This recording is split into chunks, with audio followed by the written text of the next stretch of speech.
ਦਰਸ਼ਕੋ break ਤੋਂ ਬਾਅਦ ਤੁਹਾਡਾ ਸਭ ਦਾ ਭਰਪੂਰ ਸਵਾਗਤ ਹੈ। ਵਿਊਅਰਸ ਹੁਣ ਆਪਾਂ ਗੱਲਬਾਤ ਕਰਨ ਜਾ ਰਹੇ ਹਾਂ ਜੰਮੂ ਕਸ਼ਮੀਰ ਦੇ ਹਵਾਲੇ ਨਾਲ ਕਿ ਕਿਸ ਤਰ੍ਹਾਂ ਅੱਜ ਕਸ਼ਮੀਰ ਨਾਲ ਜੋ ਸੰਬੰਧਿਤ ਬਲੈਕ ਡੇ ਹੈ ਔਰ ਪਰ ਜਿਹੜੀ ਕੇਂਦਰ ਸਰਕਾਰ ਵੱਲੋਂ ਲਗਾਤਾਰਤਾ ਨਾਲ ਜੰਮੂ ਕਸ਼ਮੀਰ ਦੀ ਹੋਂਦ ਨੂੰ ਕੁਚਲਣ ਵਾਲੇ ਜਿਹੜੇ ਕਾਨੂੰਨ ਹੈ ਉਹ ਥੋਪੇ ਜਾ ਰਹੇ ਨੇ। ਔਰ ਜੰਮੂ ਕਸ਼ਮੀਰ ਦੇ ਸਾਬਕਾ ਮੁੱਖ ਮੰਤਰੀ ਉਮਰ ਅਬਦੁੱਲਾ ਦਾ ਕਹਿਣਾ ਹੈ ਕਿ ਜੰਮੂ ਕਸ਼ਮੀਰ ਸੂਬੇ ਨੂੰ ਇਸ ਵੇਲੇ ਮੋਦੀ ਸਰਕਾਰ ਨੇ ਵਿਕਣ ਤੇ ਲਾਇਆ ਹੈ, ਯਾਨੀ ਕਿ ਜੰਮੂ ਕਸ਼ਮੀਰ ਫॉर ਸੇਲ।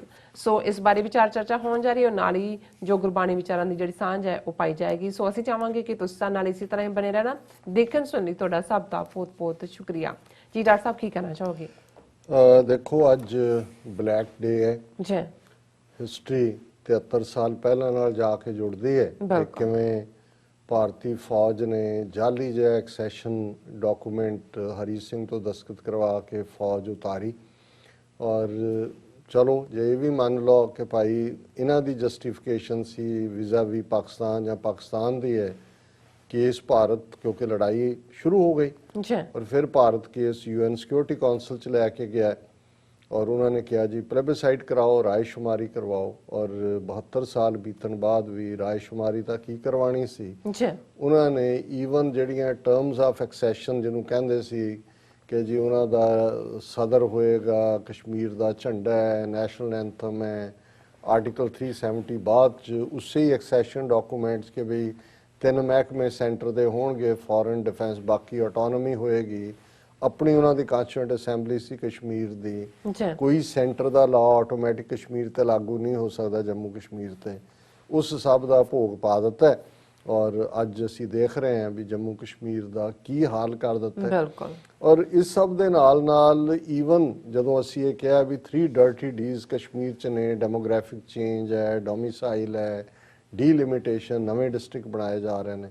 ਹੁਣ ਐਨ ਇਸ ਮੌਕੇ ਦੇ ਉੱਤੇ ਜਦੋਂ ਦੁਨੀਆ ਭਰ 'ਚ ਇਸ ਨੂੰ ਐਜ਼ ਏ ਬਲੈਕ ਡੇ ਯਾਦ ਕੀਤਾ ਜਾ ਰਿਹਾ, ਟਾਈਮ ਸਕੁਏਅਰ ਦੇ ਵਿੱਚ ਵੀ ਪ੍ਰੋਟੈਸਟ ਹੋ ਰਿਹਾ ਹੈ। ਉਹਨਾਂ ਨੇ ਇੱਕ ਨਵਾਂ ਆਰਡੀਨੈਂਸ, ਕਿਉਂਕਿ ਹੁਣ ਯੂਨੀਅਨ ਟੈਰੀਟਰੀ ਹੈ, ਸਿੱਧਾ ਦਿੱਲੀ ਦੀ ਗਵਰਨੈਂਸ ਦੇ ਥੱਲੇ ਔਰ ਉਸ ਦੇ ਥੱਲੇ ਹੈ ਕਿ now outsiders can buy land in Jammu and Kashmir. ਇਹ ਉਹਨਾਂ ਨੇ ਇੱਕ ਨੋਟੀਫਾਈ ਕੀਤਾ ਹੈ ਕਿ Jammu and Kashmir land laws omits permanent resident as criteria. ਹੁਣ ਜਿਹੜੀ ਜ਼ਮੀਨ ਖਰੀਦਣ ਦੀ ਗੱਲ ਸੀ ਉਹਦੇ ਤੇ ਇੱਕ ਕਲੌਜ਼ ਸੀ ਕਿ ਪਰਮਾਨੈਂਟ ਰੈਜ਼ੀਡੈਂਟ ਹੋਏ। ਪਰਮਾਨੈਂਟ ਰੈਜ਼ੀਡੈਂਟ ਦੇ ਲਈ ਡੋਮਿਸਾਈਲ ਦਾ ਡਰਾਮਾ ਲਿਆਂਦਾ ਵੀ ਇੰਨੇ ਸਾਲ ਸਰਵ ਕੀਤਾ ਹੋਏ ਜਾਂ ਦੂਜਾ ਉਹ ਹੋਏ, ਲੇਕਿਨ ਹੁਣ ਉਹਨੂੰ ਵੀ ਉਡਾ ਦਿੱਤਾ ਹੈ। ਔਰ ਉਹਨਾਂ ਨੇ ਕਿਹਾ ਕਿ we people as well as investors outside Jammu and Kashmir can now purchase land in the union territory as the center on Tuesday notified new land laws for the region ending the exclusive rights of the locals over the land granted under now abrogated article। ਉਹਨਾਂ ਨੇ ਕਿਹਾ ਜੀ ਜਿਹੜਾ ਮਰਜ਼ੀ ਤੁਸੀਂ ਅੱਜ ਜਾਓ ਜ਼ਮੀਨ ਖਰੀਦੋ, ਤੁਹਾਡਾ ਪਰਮਾਨੈਂਟ ਰੈਜ਼ੀਡੈਂਟ ਹੋਣਾ ਵੀ ਜਿਹੜਾ ਕੋਈ ਨਹੀਂ ਹੈ। ਕਿੱਥੇ ਹਿਮਾਚਲ ਜਾਂ ਰਾਜਸਥਾਨ 'ਚ ਡੋਮਿਸਾਈਲ ਲਾਅ ਨੇ ਕਿ ਉੱਥੇ ਕੋਈ ਗੈਰ ਹਿਮਾਚਲੀ ਜਾਂ ਗੈਰ ਰਾਜਸਥਾਨੀ ਜ਼ਮੀਨ ਹੀ ਨਹੀਂ ਖਰੀਦ ਸਕਦਾ। ਔਰ ਇਸ ਸਾਰੇ ਦੇ ਉੱਤੇ ਬਿਲਕੁਲ ਠੀਕ ਇਸ ਵੇਲੇ ਮੈਂ ਸਮਝਦਾ ਵੀ ਭਾਵੇਂ ਇਹ ਸਾਰੀਆਂ ਹੀ ਜਮਾਤਾਂ PDP, ਨੈਸ਼ਨਲ ਕਾਨਫਰੰਸ ਜਾਂ ਉਹਨਾਂ ਦੇ CPIM ਜਾਂ ਕਾਂਗਰਸ ਸਾਰੇ ਹੀ ਪ੍ਰੋ ਇੰਡੀਆ ਸੀ, ਚੋਣਾਂ ਲੜਦੇ ਰਹੇ, ਪਰ ਇਸ ਵੇਲੇ ਘੱਟੋ ਘੱਟ ਇੱਕ ਪੇਜ ਤੇ ਨੇ। ਔਰ ਬਿਲਕੁਲ ਠੀਕ ਕਿਹਾ ਉਮਰ ਅਬਦੁੱਲਾ ਨੇ, ਇਹ ਸਾਰੀ ਜਿਹੜੀ ਅੱਜ ਦੀ ਸਿਚੁਏਸ਼ਨ ਹੈ ਜੰਮੂ ਕਸ਼ਮੀਰ ਦੀ ਉਹਨੂੰ ਸਮ ਅਪ ਕੀਤਾ ਹੈ। ਔਰ ਇਹਨਾਂ ਦੀ ਹੈਡਲਾਈਨ ਹੈ Jammu and Kashmir up for sale, ਉਮਰ ਅਬਦੁੱਲਾ ਸਲੈਮਸ ਨਿਊ ਲੈਂਡ ਲਾਅ। ਉਹਨਾਂ ਨੇ ਕਿਹਾ ਜੀ ਸਾਰਾ ਹੀ ਜੰਮੂ ਕਸ਼ਮੀਰ ਵਿਕਾਊ ਹੈ, ਵੇਚਣ ਤੇ ਲਾਇਆ ਹੋਇਆ। ਇਹ ਨਹੀਂ ਵੀ ਲੋਕ ਵਿਕਾਊ ਨੇ, ਲੋਕ ਤਾਂ ਖੜੇ ਨੇ ਕਿ ਵੀ ਇਸ ਵੇਲੇ ਫॉर ਸੇਲ ਹੈ। ਔਰ ਉਹਦੇ 'ਚ ਉਹਨਾਂ ਨੇ ਕਿਹਾ ਕਿ ਵੀ ਇਹ ਜਿਹੜਾ new land ਲਾਜ਼ notified by the Center for Jammu and Kashmir and Ladakh, terming it as a deceit and a wanton breach of trust कि ਧੋਖੇਬਾਜ਼ੀ, ਵਿਸ਼ਵਾਸਘਾਤ। ਔਰ ਉਹਨਾਂ ਨੇ ਇਹ ਜਿਹੜਾ Jammu and Kashmir development act ਜਿਹਦਾ ਨਾਂ ਦਿੱਤਾ ਗਿਆ ਉਹਦੇ 'ਚ ਉਹਨਾਂ ਨੇ ਕਿਹਾ ਕਿ this is hostile to the interest of people of Jammu Kashmir and Ladakh. ਔਰ ਉਹਨਾਂ ਨੇ ਕਿਹਾ ਕਿ the amendments to the land ownership law has put J&K up for sale. ਇਹ ਤਾਂ ਹੁਣ ਵਿਕਣ ਤੇ ਤੁਸੀਂ ਲਾ ਦਿੱਤਾ ਹੈ। With these new laws in place tokenism of domicile certificate has been done away with, as purchasing non-agriculture land has been made easier. These new laws are unacceptable to the people। ਉਹਨਾਂ ਨੇ ਕਿਹਾ ਜੀ ਜਿਹੜਾ domicile ਵੀ ਉਹਨਾਂ ਨੂੰ ਲੱਗਦਾ ਵੀ ਉਹ ਵੀ ਬਣਦੇ ਆ 2-3 ਸਾਲ ਤੱਕ ਘੱਟੋ ਘੱਟ ਕਿਸੇ ਨੂੰ ਰਹਿਣਾ ਪਏਗਾ, ਉਦੋਂ ਤੱਕ ਪਤਾ ਨਹੀਂ ਚੀਨ ਹੀ ਨਾ ਆ ਕੇ ਲੈ ਜਾਏ ਜਾਂ ਕੋਈ ਹੋਰ ਹਕੂਮਤ ਨਾ ਆ ਜਾਏ। ਉਹਨਾਂ ਨੇ ਕਿਹਾ ਜੀ ਹੁਣੇ ਹੀ ਇਹਦਾ ਸਾਰਾ ਖਤਮ ਕਰ ਦਿਓ। ਉਹਨਾਂ ਕਿਹਾ ਕਿ ਵੀ ਬੀਜੇਪੀ ਜਿਹੜੀ ਹੈ ਓਪਰਚੁਨਿਸਟਿਕ ਪੋਲਿਟਿਕਸ ਪਲੇ ਕਰ ਰਹੀ ਹੈ ਔਰ ਇਹ ਜਿਹੜੇ ਅਮੈਂਡਡ ਲੈਂਡ ਰੂਲਸ ਨੇ ਇਹ ਚੀਪ ਪੋਲਿਟਿਕਸ ਐਂਡ ਡਿਸੀਟ, ਇਹ ਧੋਖੇਬਾਜ਼ੀ ਤੋਂ ਇਲਾਵਾ ਹੋਰ ਕੁਛ ਨਹੀਂ ਹੈ। ਔਰ ਉਹਨਾਂ ਨੇ ਕਿਹਾ interestingly the centre waited till the elections to Ladakh had concluded and BJP had won a majority before putting Ladakh also up for sale. This is what Ladakhis got for trusting the assurances of the BJP ਕਿ ਵੀ BJP Ladakh 'ਚ ਜੋ ਹੋਇਆ ਹੋਣਗੀਆਂ ਕੋਈ ਚੋਣਾਂ ਮੈਂ ਉਹਨੂੰ follow ਨਹੀਂ ਕੀਤਾ।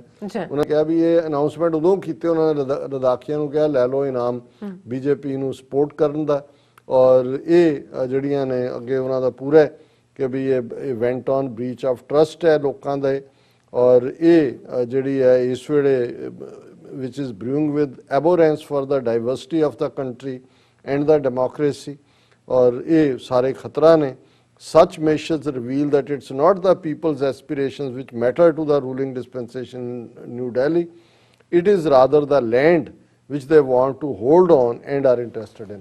ਜਿਵੇਂ ਇੱਕ ਸਧਾਰਨ ਇਹਨਾਂ ਲਫ਼ਜ਼ਾਂ 'ਚ ਹੈ ਕਿ ਭਾਰਤ ਦੇ ਹਾਕਮਾਂ ਨੂੰ ਕਸ਼ਮੀਰੀ ਨਹੀਂ ਚਾਹੀਦੇ, ਕਸ਼ਮੀਰ ਦੀ ਜ਼ਮੀਨ ਚਾਹੀਦੀ। ਉਹ ਸਾਰੇ ਵੀ ਮਾਰ ਦੇਣੇ ਪੈਣ ਪਰ ਉੱਥੇ ਜਿਵੇਂ ਉਹਨੇ ਆਦਿਤਿਆ ਯੋਗੀ ਨੇ ਕਿਹਾ ਜਾਂ ਮਨੋਹਰ ਖੱਟਰ ਨੇ ਪਹਿਲਾਂ ਇਸ ਕਿਸਮ ਦਾ ਬਿਆਨਬਾਜ਼ੀ ਕੀਤੀ ਸੀ ਔਰ ਉਹਨੂੰ ਉਹ ਲਾਗੂ ਕਰ ਰਹੇ ਨੇ। ਸੋ ਅਸੀਂ ਇਸ ਬਲੈਕ ਡੇ ਦੇ ਮੌਕੇ ਤੇ ਆਪਣੇ ਕਸ਼ਮੀਰੀ ਭੈਣਾਂ ਭਰਾਵਾਂ ਦੇ ਨਾਲ ਇੱਕ ਮੁੱਠਤਾ ਦਾ ਯਕਸਤੀ ਸੋਲੀਡੈਰਿਟੀ ਦਾ ਇਜ਼ਹਾਰ ਕਰਦੇ ਹਾਂ ਔਰ ਅਸੀਂ ਸਮਝਦੇ ਹਾਂ ਵੀ ਅਸੀਂ ਈਮਾਨ ਵਾਲੇ ਲੋਕ ਹੈ। ਬਿਲਕੁਲ ਸਾਡਾ ਯਕੀਨ ਹੈ ਕਿ ਨੋ ਮੈਟਰ ਬੰਦਾ ਕੀ ਆਪਣੇ ਮਨ ਦੇ ਵਿੱਚ ਬਦ ਜਿਹੜੇ ਆ ਉਹ ਗੁਮਾਨੀਆਂ ਕਰੇ ਔਰ ਬਦ ਫੈਸਲੇ ਕਰੇ, ਦੂਸਰਿਆਂ ਨੂੰ ਨੇਸਤੋ ਨਾਬੂਦ ਕਰਨ ਦੀ ਗੱਲ ਕਰੇ ਪਰ ਅਲਟੀਮੇਟਲੀ ਜਸਟਿਸ ਰੱਬ ਦਾ ਹੁੰਦਾ ਹੈ ਔਰ ਇਸ ਕਿਸਮ ਦੀਆਂ ਤਾਕਤਾਂ ਇਸ ਕਿਸਮ ਦੇ ਲੋਕ ਫਰਾਉਨ ਤੋਂ ਲੈ ਕੇ ਇੰਦਰਾ ਗਾਂਧੀ ਤੱਕ ਅਸੀਂ ਦੇਖੇ ਨੇ ਕਿ ਭਾਈ ਇਨ ਦਾ ਐਂਡ ਇਹ ਸਾਰੇ ਹੀ ਜਿਹੜੇ ਇਹਨਾਂ ਦਾ ਖਾਤਮਾ ਹੁੰਦਾ ਹੈ ਔਰ ਅਸੀਂ ਇਸ ਸੱਚ ਹੱਕ ਇਨਸਾਫ ਦੀ ਡਗਰ ਤੇ ਆਪਣੇ ਕਸ਼ਮੀਰੀ ਭੈਣਾਂ ਭਰਾਵਾਂ ਦੇ ਨਾਲ ਕਦਮ ਮਿਲਾ ਕੇ ਜਿਹੜਾ ਉਹ ਬਰਾਬਰ ਚੱਲਦੇ ਰਹਾਂਗੇ ਜਦੋਂ ਤੱਕ ਇਹ ਸੈਂਟਰਲਾਈਜ਼ਡ ਰਿਪਰੈਸਿਵ ਹਿੰਦੂਤਵੀ ਭਾਰਤੀ ਰਜੀਮ ਇਸ ਦਾ ਅਸੀਂ ਸੋਵੀਅਤ ਯੂਨੀਅਨ ਵਾਲਾ ਅੰਤ ਨਹੀਂ ਕਰ ਦਿੰਦੇ।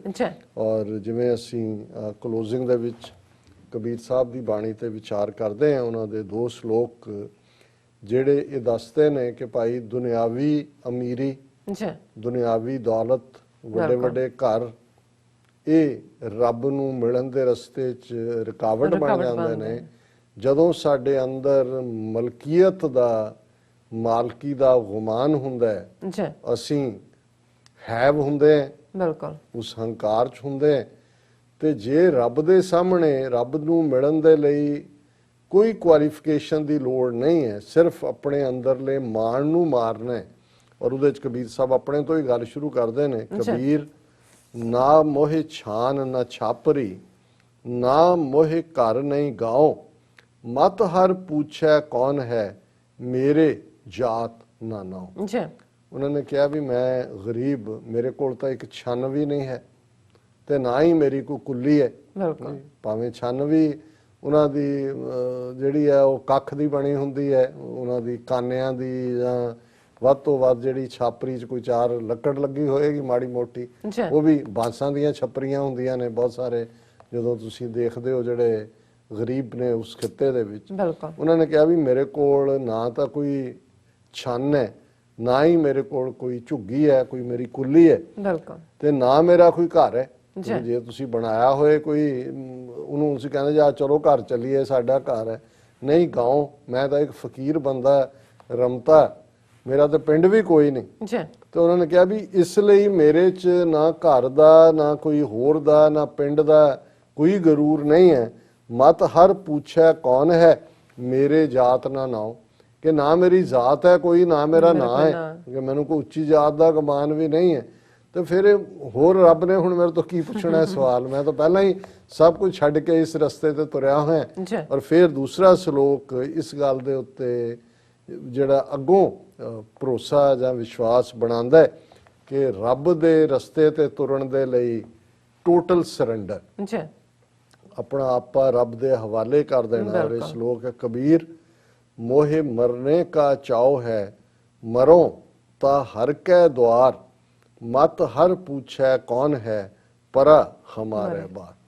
वो कहता भी मैं इसलिए मैनू ना छन ना छपरी ना पिंड ना मलकीयत ना किसी होर दा सी ना जात, क्योंकि मैं तो निकलिया ही सी मरण दे चाच। ਹੁਣ ਮਰਨਾ ਇੱਕ ਤਾਂ ਸੁਸਾਈਡ ਕਰਨਾ, ਉਹ ਤਾਂ ਫਰਸਟ੍ਰੇਸ਼ਨ ਨਾਲ ਹੈ। ਉਹਨਾਂ ਬਾਰੇ ਤਾਂ ਸਾਡੀਆਂ ਜਿਹੜੀਆਂ ਮਜ਼ਹਬੀ ਹਦਾਇਤਾਂ ਨੇ ਉਹਨੂੰ ਨੈਗੇਟ ਕਰਦੀਆਂ ਕਿ ਵੀ ਇਹ ਰੱਬ ਨੂੰ ਕਬੂਲ ਨਹੀਂ ਹੈ, ਕਿਉਂਕਿ ਇਨਸਾਨੀ ਵਜੂਦ ਰੱਬ ਦੀ ਗਿਫਟ ਹੈ। ਔਰ ਇਸ ਗਿਫਟ ਨੂੰ ਹਰ ਹਾਲਤ ਦੇ ਵਿੱਚ, ਉਹ ਔਖੀ ਹੋਏ ਸੌਖੀ ਹੋਏ, ਉਸ ਦੇ ਵਿੱਚ ਫੇਥ ਰੱਖਣਾ, ਜਿਉਣਾ। ਔਰ ਅਸੀਂ ਤਾਂ ਇਹ ਮੰਨਦੇ ਹਾਂ, ਅੱਜ ਜਿਵੇਂ ਕੋਈ ਆਪਣੀ ਕਹਾਣੀ ਵਿਚਾਰਾ ਦੁੱਖਾਂ ਦੀ ਸੁਣਾ ਰਿਹਾ ਸੀ ਤੇ ਮੈਂ ਸੁਣਦੇ ਸੁਣਦੇ ਉਹਨਾਂ ਨੂੰ ਇੱਕ ਲਾਈਨ ਕਹੀ। ਮੈਂ ਕਿਹਾ ਜੀ ਪਤਾ ਨਹੀਂ ਇਹ ਕਿਹਦੀ ਲਾਈਨ ਹੈ ਤੇ ਪਤਾ ਨਹੀਂ ਉਹਦੀ ਵੀ ਮੈਂ ਠੀਕ ਬੋਲ ਰਿਹਾ ਕਿ ਨਹੀਂ। ਮੈਂ ਕਿਹਾ ਵੀ ਮੈਂ ਇਹ ਕਿਤੇ ਪੜ੍ਹਿਆ ਹੋਇਆ ਕਿ ਮੁਸ਼ਕਿलें ਸਿਰ ਪਰ ਪੜੀ ਇਤਨੀ ਕਿ ਆਸਾਨ ਹੋ ਗਈ। ਮੈਂ ਕਿਹਾ ਵੀ ਜਦੋਂ ਤੁਸੀਂ ਸਾਰੀਆਂ ਹੀ ਮੁਸ਼ਕਲਾਂ ਜਿਹੜੀਆਂ ਲੈ ਲੈਂਦੇ ਹੋ, ਇੰਨੀਆਂ ਇਕੱਠੀਆਂ ਹੋ ਜਾਂਦੀਆਂ ਨੇ ਕਿ ਵੀ ਤੁਹਾਨੂੰ ਹੱਲ ਕਰਨ ਇੱਕ ਦੂਜੇ 'ਚ ਹੀ ਵੱਜ ਬੁੱਝ ਕੇ ਹੱਲ ਹੋ ਜਾਂਦੀ ਹੈ, ਆਸਾਨ ਹੋ ਜਾਂਦੀਆਂ। ਸੋ ਮੈਂ ਕਿਹਾ ਵੀ ਇਹ ਵੀ ਦੁੱਖ ਦਾਰੂ ਸੁਖ ਰੋਗ ਭਇਆ ਜਾਂ ਸੁਖ ਤਾਮ ਨਾ ਹੋਈ।